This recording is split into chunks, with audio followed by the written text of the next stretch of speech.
1999년도 11월 즈음부터 시작한 재미난 드라마가 있습니다. 제가 너무나도 좋아하는 드라마입니다. 허준이라는 드라마인데요. 원로 배우 이순재가 스승 유희태 역을 했었고, 전광열이라는 배우가 허준 역할을 했고, 여주인공으로는 예진아 씨를 황수정이라는 배우가 하였습니다. 참 배울 것이 많고, 그리고 두고두고 교훈이 되는 그런 내용들이 많다고 저는 생각하는데요. 참으로 대단한 드라마였다고 그렇게 말을 합니다. 다른 드라마와 시청률을 비교해 보았는데요. 불멸의 이순신이 최고의 시청률을 기록할 때 33%였다고 합니다. 그리고 그 유명한 대장금이 42%였고 시청률이 주몽이 41%였습니다. 최근에 지상파 방송에서 하는 드라마를 또 찾아보았는데요. 무궁화 꽃이 피었습니다가 18%, 그 다음에 이름 없는 여자가 16%, 그 다음에 I'm sorry 강남구 하는 드라마가 13.5%의 시청률을 차지하더라고요.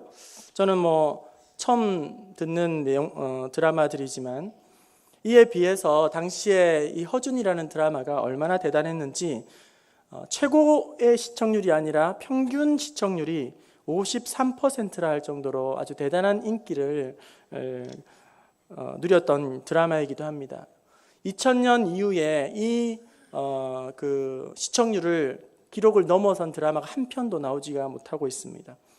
극 중에 아주 인상적인 장면들이 많이 나오고 있는데요.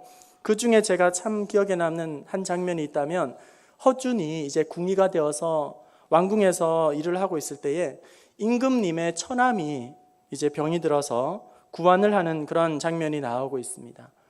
구환화사라고 입이 이렇게 옆으로 돌아가는 그런 병증을 나타내는 질병인데요. 허준이 그 병을 다루는 것이 참으로 인상적입니다. 허준이 시기하는 다른 의원들은 당장 이 입을 바로잡아서 임금의 환심을 사려고 하는데, 허준은 엉뚱하게도 다른 치료를 하기 시작합니다. 입이 돌아간 것에 대해서 그 병인의 근본적인 문제를 다스리고 또 치료하기 위해서 백방으로 노력하고 그렇게 뛰어다니기 시작하는 것입니다. 이에 분이 난 시기하는 그런 무리들이 임금을 회유하고 그리고 또 허준을 모함하기 위하여서 임금을 부추기게 됩니다. 그리고 임금님은 지켜보니 허준이 하는 것이 영 엉뚱하리만큼 이상한지라 불효령을 내리게 되었습니다. 이 불효령에도 불구하고 허준은 기한이 정하여서 굴하지 아니하고 기한이 정하여서 그때까지 이 병을 치료하지 못하면 내가 이제 영원히 의술을 펼치지 않겠습니다 하는 의미에서 내 손목을 내놓겠습니다. 그렇게 말을 하게 됩니다. 그때에 아주 유명한 대사가 나오는데, 왕궁에는 궁중에는 희연이 없느니라, 이런 말을 임금이 남기게 됩니다. 그러니까 자기가 한 말에는 반드시 책임이 따르고 책임을 져야 한다 하는 것이죠. 결국 그 약속한 기한이 다 차게 되어도 또 차도가 없게 되자 마침내 궁리 중에 최고의 우두머리 앞에 끌려가서 작두 위에 이렇게 자기의 허준의 손이 올라가는 그런 극적인 장면이 연출되게 됩니다. 그래서 이제는 작두를 하늘에서 위에서 밑으로 내리기만 되는데, 그 내려라 하는 그 찰나에 감초같은 역할을 하는 사람이 촐싹대면서 멈추시오 이러면서 그 장면이 또 반전을 이루게 됩니다. 제가 무슨 말씀을 드리려고 하냐면, 질병도 그렇지만 어떤 문제가 생겼을 때에 그 문제의 근원적인 원인을 먼저 파악하고 그것을 다룰 수 있어야 한다는 거예요. 문제의 본질을 먼저 파악을 하고 그 문제의 본질을 해결해야 그것이 나머지가 다 자연스럽게 해결이 된다는 거예요. 이제 뜨거운 여름이 되면서 아마 모기가 기성을 부리기 시작했을 것입니다. 모기가 만약에 여러분의 집에 매일 100마리 이상 출몰한다고 생각을 한번 해보세요. 끔찍한 일이죠. 이 모기를 어떻게 퇴치할 수 있을까요? 일단 방마다 모기향을 피우는 거죠. 전자의 모기향도 피우고, 그 다음에 아주 최신의 성능 좋은 전기 모기채를 아주 곳곳마다 두어서 출몰하기만 되면 다다다닥 하면서 잡아낼 수도 있을 것 같고, 또 에프킬라를 아주 뿌려가지고 모기를 퇴치할 수도 있고, 또 이렇게 모기 장을 쳐가지고 그렇게 우리의 몸을 보호할 수도 있을 거예요. 하지만 여러분, 이 모기를 퇴치하기 위해서는 그런 것도 약간의 도움은 되겠지만 먼저 우선적으로 해야 할 것이 있습니다. 먼저 해야 할 것은 집 주위에 물 웅덩이를 먼저 메우는 일입니다.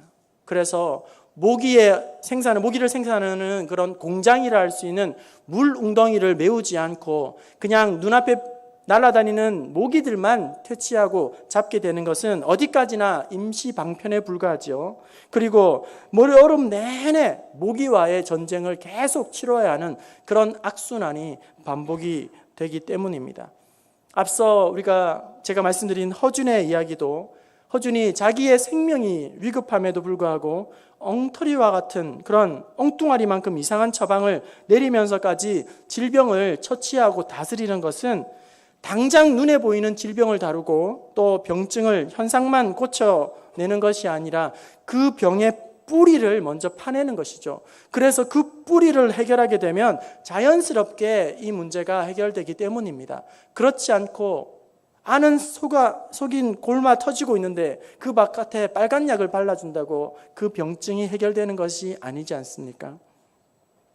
오늘 본문 말씀으로 돌아옵니다. 오늘 사무엘상 4장에 보면 그 내용이 이스라엘 민족에게, 그리고 한 개인에게, 그리고 그 한 가문에게 가장 비참하고 수치스러운 고통스러운 사건을 기록하고 있습니다. 이 사건의 실패와 그 비극의 원인이 여러분 무엇인지 아십니까? 바로 문제의 핵심, 문제의 근본을 붙잡지 못하고 엉뚱한 것을 붙잡고 거기에다가 집중했다는 것입니다.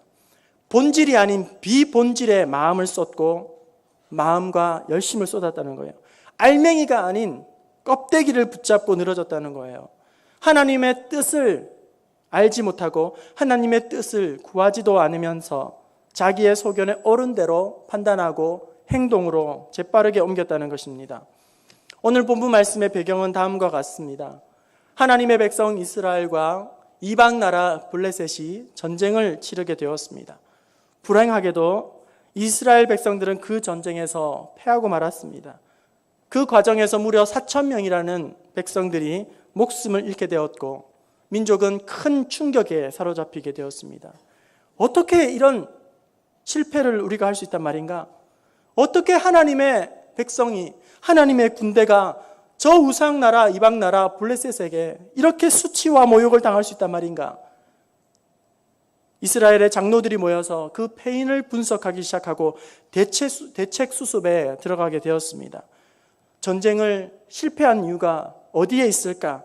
그렇게 골몰하며 원인을 분석하던 결과 다음과 같은 결론에 이르게 되었습니다.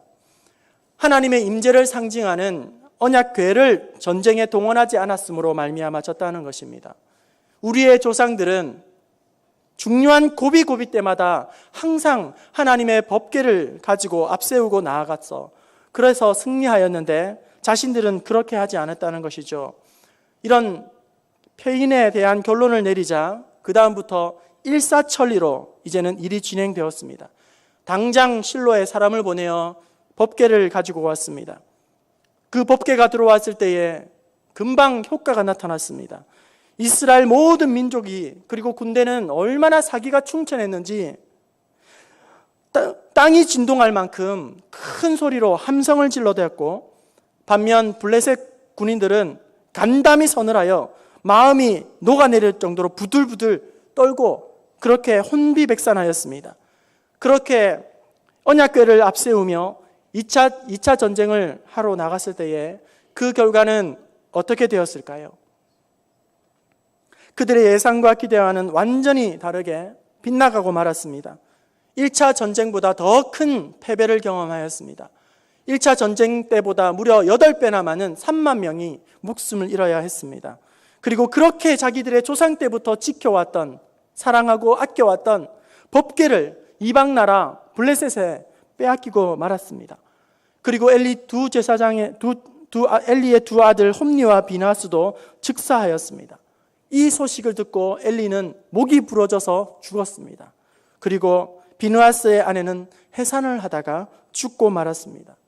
엄청난 비극이 한 가정과 한 민족에게 임하였습니다. 이스라엘은 절망했습니다. 참 신이신 하나님의 백성들이 왜 이런 비극을, 이런 비참한 결과를 맞이했을까요? 그들은 무엇을 실패했을까요? 그들이 놓친 것은 무엇일까요?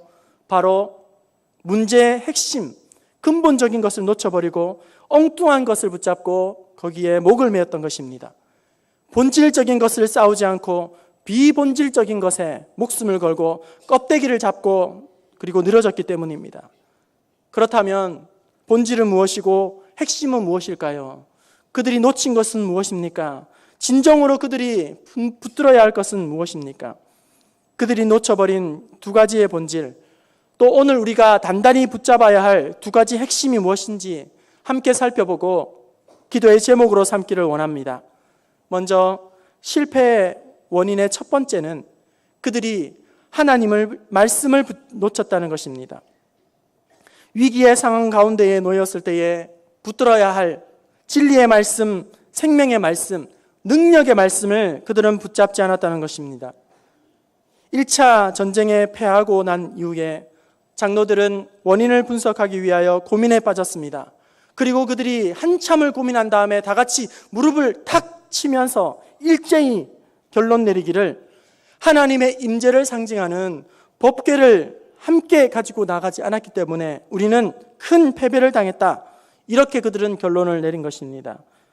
여러분, 여기에서 장로들이 놓친 것이 무엇입니까? 착각하고 있는 것이 무엇일까요? 하나님의 언약궤는 여러분, 하나님의 임재를 상징하는 도구에 불과한 것이지요. 그 언약궤 자체에 신비한 능력이 있거나 신비한 힘이 있다는 것이 아닌 것입니다. 오늘 그들이 이런 모습을 보이는 것은 마치 불신자들이 무당에게 부적을 하나 얻어서 그들이 문에 붙여놓고 그 다음에 지갑에 넣어놓고 그러면 돈이 많이 들어오는 줄 알고, 그리고 자동차에 어느 한쪽 구석에다 잘 붙여놓는, 마치 그러함으로 말미암아 애군을 막아주고 복을 비는 그런 행위와 별반 다르지 않다는 것입니다. 성도 여러분, 우리 부평중앙교회가 속해 있는 예수교 장로교 합동교단은 공식적으로 예배당 안에 십자가를 걸지 않습니다. 왜냐하면 부지 중에라도 그 십자가가 우상이 되지 않기 원해서입니다. 카톨릭이 범한 그러니까 성상을 숭배하고 성물을 숭배하는, 마리아상에게 절을 하는 그런 근본적인 것을 막고자, 차단하고자 예배당 안에 십자가를 크게 놓지 않는 것입니다. 십자가가 자칫 기독교식 부적으로 전락하지 않기 위해서입니다. 혹여라도 이 자리에 있는 성도들 중에 차 트렁크에 성경책을 놓아두고 안도를 하거나 또 평안이나 위로를 삼고 있는 그런 분이 있다면 빨리 성경책을 치우십시오. 성경책에 그것을 올려놓는다고 뭐 특별한 것이 있는 거 아니에요. 조심히 운전하면 되는 겁니다. 난폭하지 않게. 성도 여러분, 능력의 원천은 오직 한 분 하나님께 있는 줄로 믿습니다. 말씀에 능력이 있고 권세가 있는 것입니다. 하나님의 말씀이 선포되는 그 자리에서 생명이 살아나게 되는 것입니다. 질병이 떠나가게 되는 것입니다. 우상이 깨뜨려지게 되는 것입니다. 그런데 나라의 영적인 지도자라는 이 사람들이 어떻게 이렇게 영적인 무지함을 나타내고 있을까요? 엉터리 같은 생각을 하고 그것을 즉각적으로 행동으로 옮기고 있는 것일까요? 이 질문에 대한 해답이 오늘 3장 1절에 나오고 있습니다. 제가 1절 봉독합니다.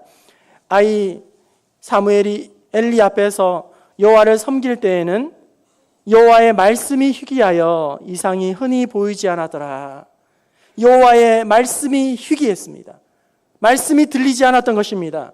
말씀을 깨닫지 못하고 그들은 행동했던 것입니다. 그래서 종교 지도자임에도 불구하고 무속신앙과 같은 그런 샤머니즘과 같은 그런 행태를 보이고 있는 것입니다. 성도 여러분, 신앙의 체험이 필요하죠. 신앙의 체험이 아주 중요합니다. 하지만 여러분, 신앙의 체험이 우리에게 주는 또한 유익도 있고 특별한 은혜와 감동이 있습니다. 하지만 체험을 지나치게 강조하거나 은사주의나 신비주의, 신유나 예언, 그리고 능력이나 환상은 우리가 경계하고 늘 주의해야 하는 것입니다. 신앙의 체험을 지나치게 강조하시는 그런 분들은 또한 신비주의나 또 은사주의를 추종하는 그런 사람들은 말씀만으로는 신앙생활이 싱겁다고 그렇게 생각합니다. 말씀만으로는 뭔가 부족하다고 생각하고 뭔가 함량이 미달되었다는 그런 개운치 않다고 그렇게 여기는 것입니다. 그래서 뭔가 자꾸 새로운 것들을 추구하고 눈에 보이는 것들, 현상적인 것들, 가시적인 것들, 뭔가 느껴지는 그런 것들, 그래서 쓰러뜨리게 만들고 쓰러지고 또 이상한 말을 하고 그런 것이 하나님의 임재함으로 느끼고 하나님의 살아계시는 공동체라고 그렇게 말을 합니다. 하지만 여러분, 속지 마시기를 바랍니다. 하나님께서 일하실 때에, 하나님께서 역사하실 때에 가장 정상적인 방법은, 그리고 가장 안전한 방법은 말씀을 통하여 주시는 은혜이고 말씀을 통한 역사인 줄로 믿습니다. 설교자를 통하여서 주시는 하나님의 능력의 메시지인 것입니다. 말씀을 통하여서 우리 스스로가 깨어짐을 체험하고 말씀을 통하여서 우리가 회개함으로 나아가고 말씀 가운데에 세상을 온전히 분별하는 그런 능력을 받고 믿음으로 이 땅 가운데에서 승리하는 삶을 살아가게 하는 것입니다. 아무리 힘들고 어려워도, 아무리 어려워도 우리가 말씀을 단단히 붙잡으면 승리할 수 있습니다. 말씀에 붙들리면 우리는 모든 것을 이길 수가 있는 것입니다. 말씀 가운데에 하나님의 도우심과 능력의 손을 우리는 느낄 수가 있는 것입니다. 하나님의 백성들이 실족하고 넘어지는 이유는, 그리고 하나님의 학생들이 시험에 빠지는 이유는 거의 대부분이 말씀을 붙잡지 않기 때문이에요. 말씀의 뿌리를 깊이 내리지 않기 때문인 것입니다. 말씀 가운데에 영적인 분별력을 상실해 버리기 때문입니다.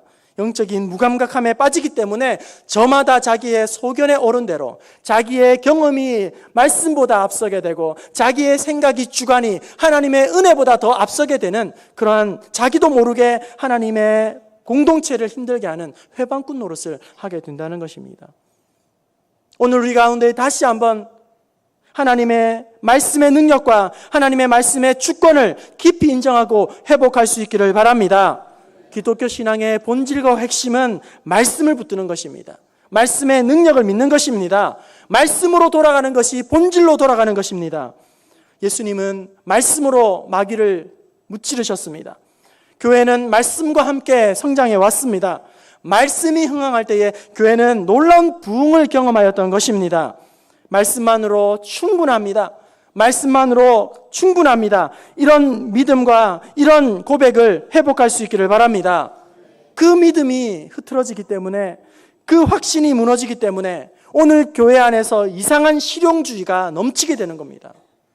세속주의 목소리가 판을 치는 것입니다. 말씀에 대한 확신이 없기 때문에, 믿음이 없기 때문에 경제학과 심리학이 말씀의 자리를 대신하는, 말씀만으로는 턱없이 부족한 기독교를 믿고 살아가고 마는 것입니다. 실패의 두 번째 원인은 그들이 기도를 놓쳤다는 것입니다. 위기의 상황 가운데 그들이 지켜야 할 자리는 기도의 자리였습니다. 하지만 그들은 기도하지 않았습니다. 특별히 하나님 앞에 눈물로 회개하지 않았습니다. 여러분, 1차 전쟁을 패하고 4,000명이 죽었습니다. 그런데 여러분, 1차 전쟁에 실패한 것은 어떻게 보면 하나님의 은혜인지 모릅니다. 왜냐하면 그 실패로 말미암아 이제 자신을 똑바로 볼 수 있기 때문입니다. 자기를 점검하고 이제는 돌아보아서 우리가 왜 실패했던가, 왜 패배했던가, 우리가 무엇을 놓쳤단 말인가. 우리가 너무 종교적인 형식과 습관에 빠져 있었구나. 우리가 신앙의 본질이 아니라 껍데기를 붙잡고 그것에 전전긍긍하고 살아가고 있구나. 우리가 경건의 모양은 있지만 겉모습은 화려하지만 경건의 능력은 잃어버린 사람들이구나. 그런 사실을 깨닫고 이제 그것을 회복하고 이제는 개선하고 보완해서 이제 2차 전쟁을 나가게 되면 틀림없이 승리할 수가 있는 것입니다. 그런데 그들은 하나님 앞에 엎드리지 않았습니다. 그들은 하나님 앞에 기도하지 않았습니다. 기도하지 않으므로 자기 스스로 소견에 옳은 대로 판단하고 쉬운 결론에 도달하고 말았습니다. 한술 더 떠서 패배의 원인을 하나님께 돌렸습니다. 하나님을 원망하고 하나님께 책임을 전가하였습니다. 3절 말씀 상반절에 보시면 백성이 진영으로 돌아오매 이스라엘 장로들이 이르되 여호와께서 어찌하여 우리에게 오늘 블레셋 사람들 앞에서 패하게 하셨는고? 하나님, 왜 우리를 패하게 하십니까? 왜 일하지 않으십니까? 왜 우리를 도와주지 않으시는 것입니까? 왜 하나님 침묵하십니까? 하나님을 원망하고 그 책임을 하나님 앞에 전가하고 있습니다. 그리고 곧바로 대안을 마련하여 행동으로 옮기게 됩니다. 3절 하반절 여호와의 언약궤를 실로에서 우리에게로 가져다가 우리 중에 있게 하여 그것으로 우리를 우리 원수들의 손에서 구원하게 하자 하니. 성도 여러분 보십시오. 이스라엘 장로들이 놓친 것이 무엇입니까? 빠뜨린 것이 무엇입니까? 위기의 순간에 기도하지 않은 것입니다. 위기의 순간에 하나님 앞에 엎드리지 않고 하나님의 음성에 귀 기울이지 않은 것입니다. 자기의 실패를 끌어안고 하나님 앞에 엎드려야 하는데 그 실패를 끌어안고 하나님 앞에 기도하며 회개하며 눈물을 흘려야 하는데 그것을 하지 않고 자기 나름대로 하나님 앞에서 그저 쉬운 결론에 도달하고 말았던 것입니다. 성도 여러분, 위기를 만났을 때에 자기 나름대로 결정하고 판단하면 절대로 안 되는 것입니다. 하나님 앞에 자신의 아픔을 끌어안고 실패를 끌어안고 기도해야 합니다. 기도의 자리로 나아가야 합니다. 엎드려야 합니다. 눈물 흘려야 합니다. 실패를 끌어안고 하나님 앞에 나아가면 하나님께서 그 아픔 가운데에 구원해 주시고 능력의 팔로 우리를 건져 주시고 또한 그 가운데에서 살 길을 열어주실 줄로 믿습니다. 성도 여러분, 엘리 제사장 시대에 특징이 있습니다. 그 특징이 무엇인지 아십니까? 엘리 제사장 시대의 특징은 바로 회개가 없다는 것입니다. 아들 홈리와 비느하스가 성전을 더럽히고 성적인 죄를 범하고 민족에게 손가락질을 당하고 조롱거리가 되었을 때에 엘리의 제사장 시대에는 그럼에도 불구하고 회개가 없습니다. 하나님 앞에 회개가 없을 때에 나타나는 현상은 무엇일까요? 오늘 말씀처럼 하나님을 원망하기 시작합니다. 하나님께 모든 책임을 전가하는 것입니다. 회개가 없을 때에 어떤 현상이 나타나게 됩니까? 주위 사람들에게 책임을 전가하고 남 탓을 하기 시작한다는 것입니다. 성도 여러분, 문제가 있는 교회, 병든 교회, 시끄러운 교회의 공통점이 무엇인지 아십니까? 그런 교회들의 고질적인 현상들이 무엇인지 아십니까?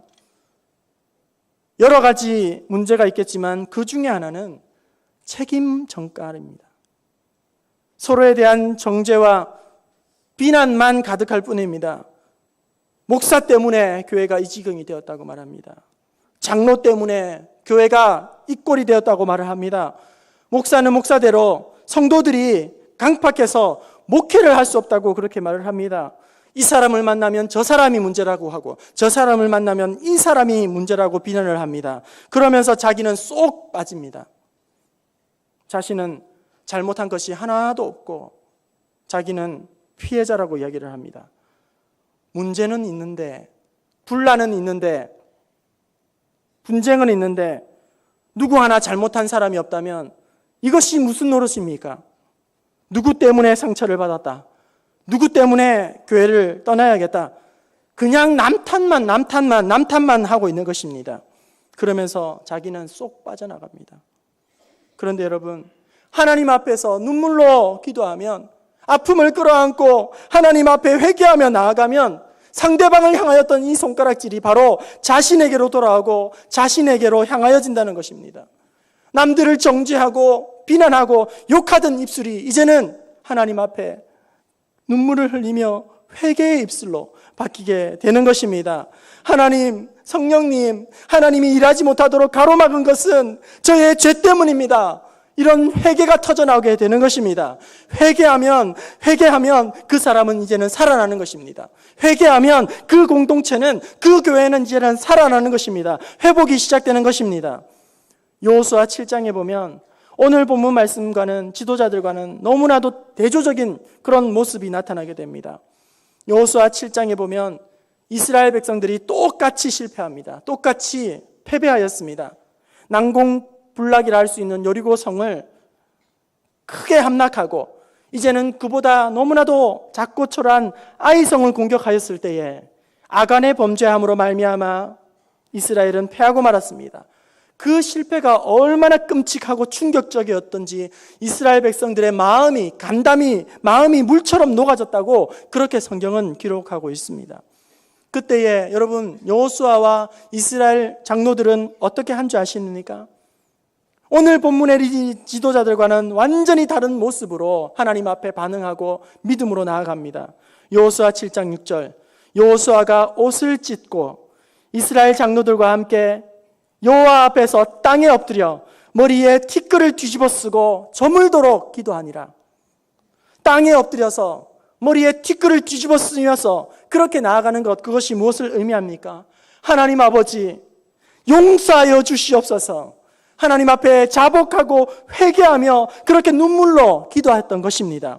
하나님이 역사하지 못하도록 한 것은, 오늘 우리가 그렇게 하지 못하도록 만든 것은 우리의 죄악입니다. 우리의 허물입니다. 우리를 용서하여 주시옵소서. 여러분, 아간이 범죄하였는데 아간을 죽이자, 아간 너 때문에 우리가 실패했다, 망했다, 이렇게 비난하고 정죄하는 것이 아니라 하나님 우리의 죄로 말미암아 이 전쟁을 실패하게 되었습니다. 그렇게 각성운동을 하고 회개운동이 일어났던 것입니다. 오늘 본문 말씀과는 너무나도 대조적이지 않습니까? 오늘 본문에는 기도를 찾아볼 수가 없습니다. 회개를 찾아볼 수가 없습니다. 일하지 않으시는 그 하나님을 못마땅하게 여기면서 왜 능력을 베풀어 주지 않느냐고, 왜 우리를 돌아보지 않느냐고, 왜 우리를 수치를 당하게 하냐고 하나님을 원망합니다. 하나님 앞에 책임을 전가하면서 오히려 언약궤를 동원하여서 승리를 짜내려고 억지를 쓰며 때를 부리고 있는 것입니다. 여호수아 7장에서는 하나님이 일할 수 없는 이런 환경을 만든 것은 우리의 죄악입니다. 우리를 불쌍히 여기소서, 가슴을 치며 옷을 찢으며 회개하는 그런 은혜가 있었는데 오늘 말씀에는 기도가 쏙 빠져 있고 눈물이 빠져 있는 것입니다. 회개가 빠진 것입니다. 언약궤를 가지고 2차 전쟁을 치르러 나갈 때에 이스라엘 모든 백성들은 이제 승리는 우리 것이다, 승리는 우리 것이다, 이렇게 승리를 기대하며 예상합니다. 이번 전쟁만큼은 여호와의 궤를 앞세워 나아가기 때문에 틀림없이 우리는 이길 것이다, 이렇게 장담하였습니다.